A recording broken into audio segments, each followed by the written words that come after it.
سورۃ المدثر کی آیت نمبر 32۔ الحمدللہ وکفی وسلام علی عبادہ الذین اصطفی خصوصاً علی سید الرسل وخاتم الانبیاء وعلی آلہ واصحابہ الاتقیاء۔ اما بعد فاعوذ باللہ من الشیطان الرجیم بسم اللہ الرحمن الرحیم۔ کلا والقمر واللیل اذ ادبر والصبح اذا اسفر انہا لإحدى الكبر نذیرا للبشر لمن شاء منكم أن يتقدم أو يتأخر كل نفس بما كسبت رهينة إلا أصحاب اليمين في جنات يتساءلون عن المجرمين ما سلككم في سقر۔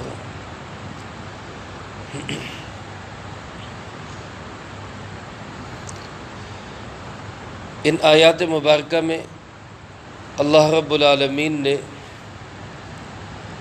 تین قسمیں اٹھا کر قیامت کے حادثے کو ایک بڑا واقعہ قرار دیا ہے اور اس کی طرف توجہ دلاتے ہوئے ہر انسان کو متنبہ اور خبردار کیا ہے کہ وہ اپنی آخرت کی فکر کرے۔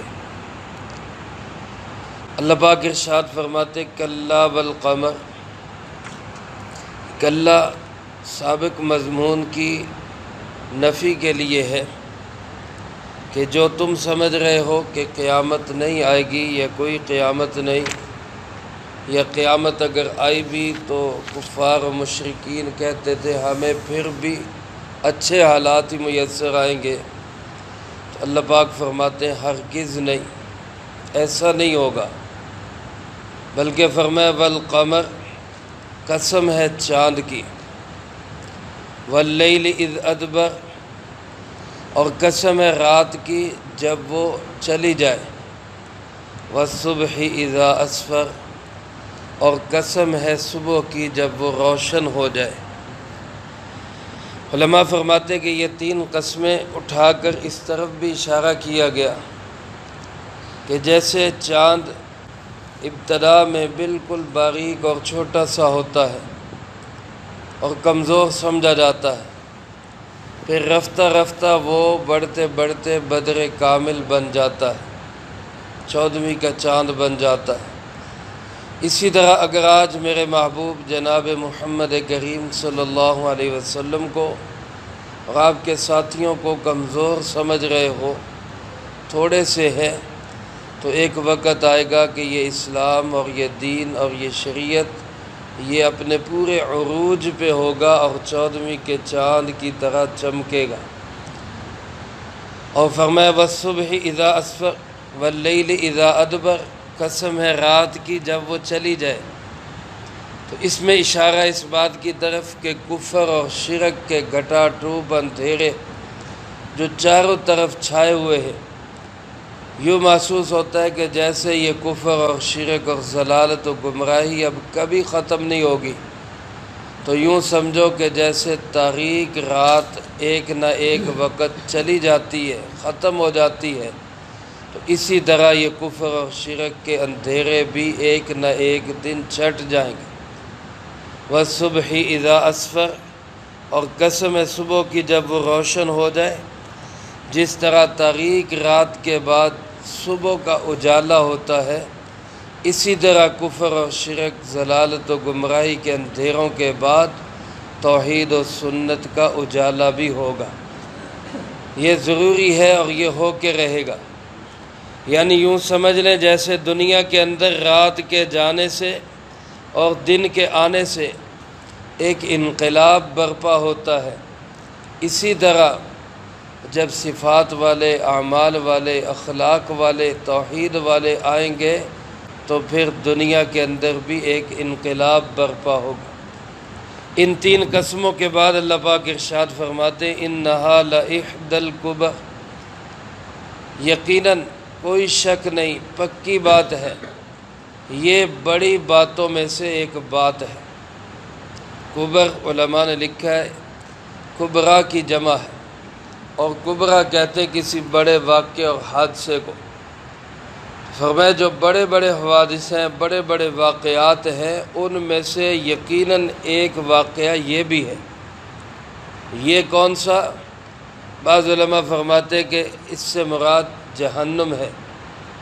انہا کی ضمیر کا مرجع سقر ہے کہ بڑے بڑے واقعات میں سے اور بڑی بڑی چیزوں میں سے ایک بڑی چیز یہ جہنم ہے جو پیش آنے والی۔ بعض نے اس سے قیامت مراد لی ہے، اور بعض نے اس سے خود جناب محمد کریم صلی اللہ علیہ وسلم کی دعوت کو مراد لیا۔ آپ کا تشریف لانا، آپ کا دعوت دینا، آپ کا انقلابی پروگرام لوگوں کے سامنے پیش کرنا، یہ ایک بڑی چیز ہے، اور دنیا کے اندر ایسا انقلاب تاریخ میں نہیں ملتا جیسا انقلاب جناب نبی پاک صلی اللہ علیہ وسلم نے دنیا کو دیا۔ چند سالوں کے اندر کایا پلٹ کے رکھ دی، اور ایسے حالات بنا دیے کہ جو راتوں کو اٹھ کے لوگوں کو تنگ کرنے والے اور ستانے والے لوگ تھے، ان کو سرکار دو عالم صلی اللہ علیہ وسلم نے راتوں کو اٹھ کے رب کے سامنے رونے والے بنا دیے۔ جو دوسروں کی عزتوں کے پیاسے لوگ تھے، سرکار دو عالم صلی اللہ علیہ وسلم کی محنت نے ان کو اپنے پراؤں کی عزت کا محافظ بنا دیا۔ جو طاقتور کمزور کے مال کو اپنے باپ کی میراث اور ماں کا جہیز سمجھتا تھا، اس طاقتور کو کمزور پہ خرچ کرنے والا بنا دیا۔ یعنی یوں کہہ لیں کہ خود نہ تھے جو راہ پہ اوروں کے ہادی بن گئے، کیا نظر تھی جس نے مردوں کو مسیحا کر دی۔ سرکار دو عالم صلی اللہ علیہ وسلم نے ایسا انقلاب برپا کیا کہ ان حضرات کو جن پہ کوئی حکومت کرنے کے لیے تیار نہیں تھا، اللہ کے محبوب نے ایسی صلاحیتیں پیدا کر دی کہ وہ آدھی دنیا سے زیادہ کے حکمران بن گئے۔ اللہ پاک نے رسول اللہ صلی اللہ علیہ وسلم کے تشریف لانے کو فرمایا لإحدی الکبر، دنیا کے بڑے بڑے واقعات میں سے ایک بڑا واقعہ جناب نبی پاک صلی اللہ علیہ وسلم کا انقلاب ہے۔ اور فرمایا نذیرا للبشر، یہ جہنم ہو یا قیامت ہو یا آپ کا انقلاب ہو، یہ ایک وارننگ ہے، نذیر ہے، ڈراوا ہے، للبشر، تمام انسانیت کے لیے۔ قرآن کریم کا پیغام میرے عزیز دوستو کسی خاص قوم کے لیے نہیں، رسول اللہ صلی اللہ علیہ وسلم اللہ کے نبی کسی خاص علاقے کے لیے نہیں ہے، بلکہ آپ کا پیغام، آپ نبی ہیں، آپ رحمت للعالمین ہیں، کائنات کے تمام زمانوں کے، تمام علاقوں کے، تمام وقتوں کے نبی جناب محمد کریم صلی اللہ علیہ وسلم۔ قرآن کا پیغام ساری انسانیت کے لیے، یہ بنی اسرائیل کی ایک قوم کے لیے نہیں ہے۔ یہ سابق انبیاء علیہ السلام کی طرح وَإِلَىٰ عَادٍ أَخَاهُمْ هُودًا قَالَ يَا قَوْمِ وَإِلَىٰ ثَمُودَ أَخَاهُمْ صَالِحًا قَالَ يَا قَوْمِ وَإِلَىٰ مَدْيَنَ أَخَاهُمْ شُعَيْبًا قَالَ يَا قَوْمِ، یہ ایک قوم کے نبی نہیں، یہ بین الاقوامی اور انٹرنیشنل اور پوری دنیا کے نبی جناب محمد کریم صلی اللہ علیہ وسلم۔ یہ قرآن کا پیغام کسی ایک طبقے، ایک زمانے، ایک علاقے کے لوگوں کے لیے نہیں، نذیرا للبشر، یہ تمام انسانیت کے لیے پیغام۔ عالمی نبی کے عالمی امتی ہیں ہم لوگ میرے عزیز دوستو۔ آج ہم محدود ہو کر رہ گئے۔ ہماری سوچ بھی یہ ہونی چاہیے کہ ہمارا پیغام، ہمارے نبی علیہ السلام کا پیغام، قرآن کا پیغام اور ہماری شریعت پوری انسانیت کے لیے آئی۔ اور تمام دنیا کے انسانوں کو سکون ملے گا ہی تب، چاہے وہ ایمان لائیں یا نہ لائیں، لیکن شریعت کا اصول تسلیم کر لے، قانون شریعت کو اپنے اوپر لاگو کر لے تو دنیا کو امن اور سکون ملے گا۔ اللہ پاک فرماتے ہیں یہ تمام انسانیت کے لیے پیغام ہے، لمن شاء منکم ان یتقدم او یتأخر، جو چاہے وہ آگے بڑھے یا پیچھے ہٹے۔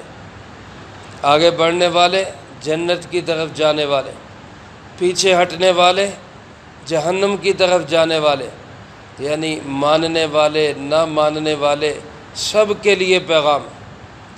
آگے بڑھنے والے وہ تھے کہ جو ابو بکر صدیق بنے، عمر فاروق بنے، عثمان غنی بنے، حیدر کرار بنے، صحابہ کرام بنے رضی اللہ تعالی عنہم اجمعین۔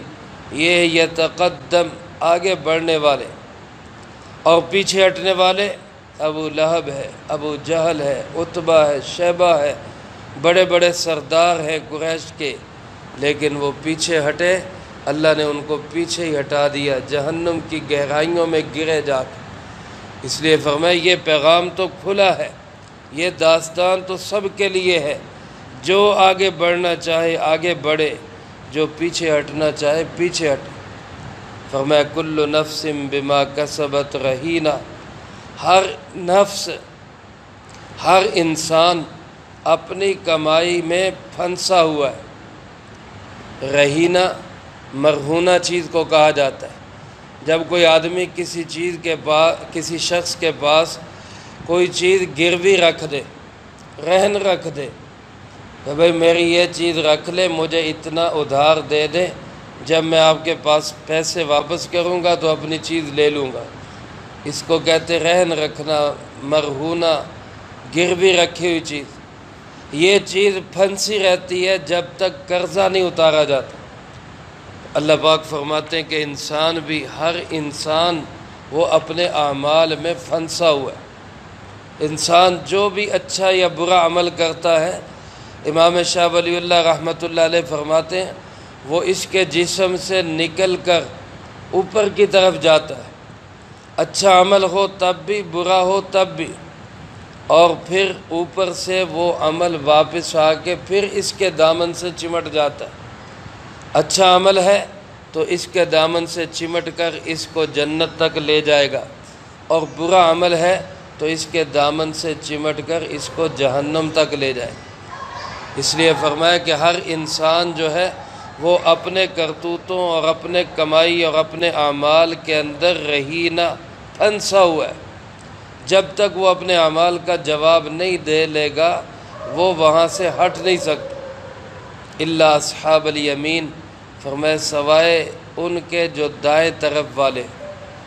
بعض علماء فرماتے ہیں اس سے مراد یہ کہ جب لوگ جہنم میں چلے جائیں گے، یعنی جہنمی جہنم کے اندر اپنے اعمال کی وجہ سے پھنسے ہوئے ہوں گے، سوائے دائیں طرف والے۔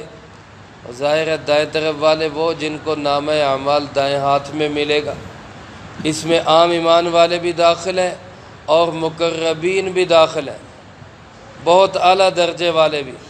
یہ سب کے سب جہنم سے بچے ہوئے ہوں گے، باقی انسان اپنے اعمال کی وجہ سے جہنم میں پھنسے ہوں۔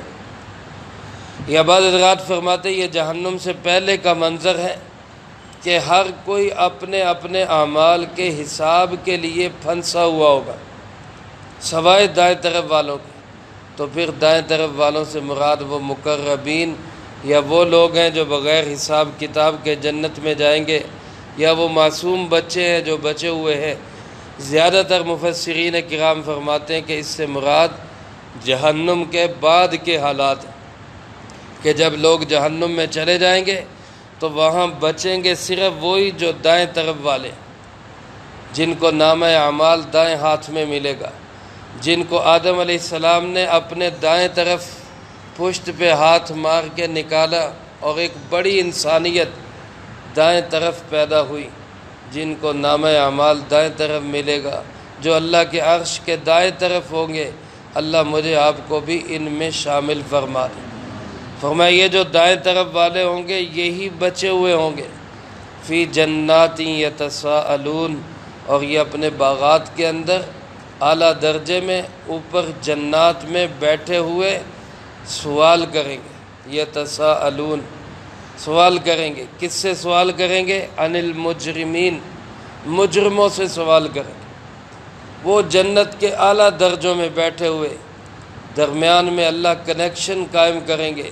یہ جہنم میں پاتال کی گہرائیوں کے اندر ہوں گے، لیکن آپس میں ایک دوسرے کو دیکھ بھی سکیں گے، سن بھی سکیں گے، تاکہ جنتیوں کی نعمت کے اندر اضافہ ہو، جنتیوں کو اپنے سواد اور مزے کے اندر اور زیادہ اضافہ ملے، اور جہنمیوں کو حسرت کے اندر اضافہ ہو۔ وہاں جنتی جہنمیوں سے سوال کریں گے، سوال کیا کریں گے؟ ما سلککم فی سقر، کس چیز نے تمہیں جہنم میں ڈالا؟ کون سا ایسا جرم اور گناہ تم سے ہو گیا کہ تم جہنمی بن گئے؟ اللہ اتنا رحمان رحیم، کرم کرنے والا، فضل کرنے والا، پھر بھی تم جہنم میں چلے گئے کیسے؟ یہ سوال کریں گے جنت والے جہنمیوں سے۔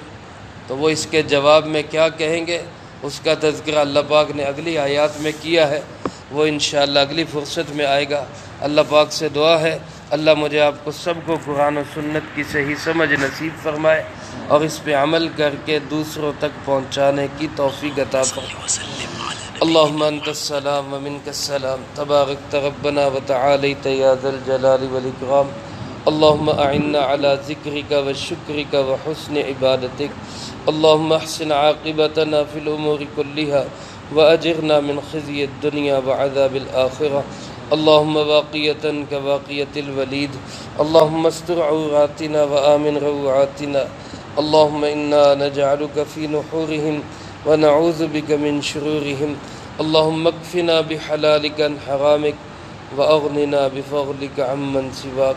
اللہم طہر قلوبنا من النفاق واعمالنا من الرياء ولساننا من الكذب وعيوننا من الخيانة فإنك تعلم خائنة الأعين وما تخفي الصدور۔ اے مولا کریم، اس پورے ہفتے میں جتنا درس قرآن ہوا، ان طلباء عزیز طالبات نے جو پڑھائی کی، اللہ اس سب کو اپنی بارگاہ میں قبول فرما۔ ان تمام احباب نے جو جو اعمال کیے، نفل پڑھے، صدقہ دیا، خیرات کیا، روزے رکھے، اور جو عبادات کی، اللہ سب عبادات کو اپنی بارگاہ میں قبول فرما۔ اللہ ان مقبول عبادات کا اجر و ثواب ہمارے پیارے آقا جناب محمد کریم خاتم النبیین صلی اللہ علیہ وسلم